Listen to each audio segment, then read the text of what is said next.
Hello guys, my self Vaishnavi and आज हमारा new topic है गैस लॉ।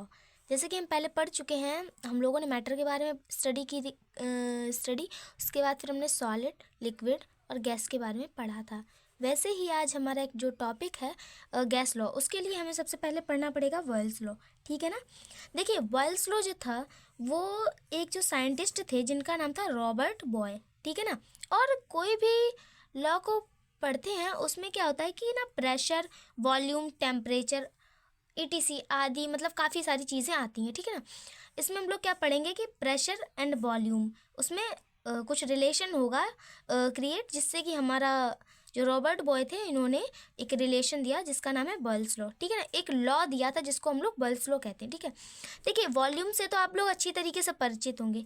तो जो वॉल्यूम होता है वो इन्वर्सली प्रोपोर्शनल होता है प्रेशर के।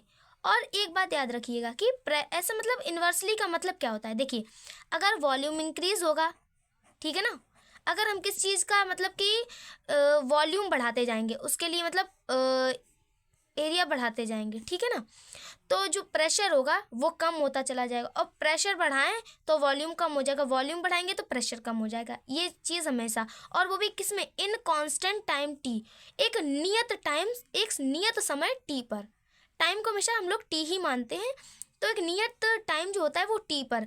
अगर हम लोग कोई चीज़ है वॉल्यूम, वॉल्यूम का जो इन्वर्सली प्रोपोर्शनल प्रेशर होता है, मतलब कि V इक्वस टू, तो देखिए प्रोपोर्शनल, अब हम लोगों का जैसे कहीं पर भी अब 1/P, प्रेशर को हम लोग P से डिनोट करते हैं। ओके। अब क्या होगा कि V इक्वस टू, अगर यहाँ पे ये प्रोपोर्शनैलिटी का जो साइन होता है वो हटेगा तो यहाँ पे इक्वलिटी आएगी और R/P आ जाएगा। Okay, that's it. एंड अब हम लोग क्या करेंगे, यहाँ पे 1 ये क्रॉस करेंगे तो R इक्वस टू VP हो जाएगा। ठीक है ना। यानी कि R equals to PV, pressure and volume B। Okay. अब जो PV इक्वस टू, अब ये तो भाई हमारा कांस्टेंट है ना, तो हम लोग करेंगे PV equals to constant. Okay. ये हमारा क्या है, ये हमारा बॉयल्स लॉ है। This is a Boyle's law.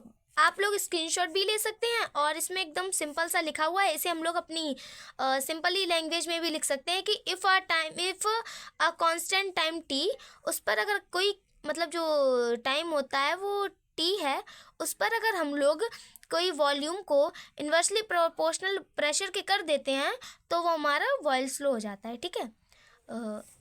Thanks for watching my video.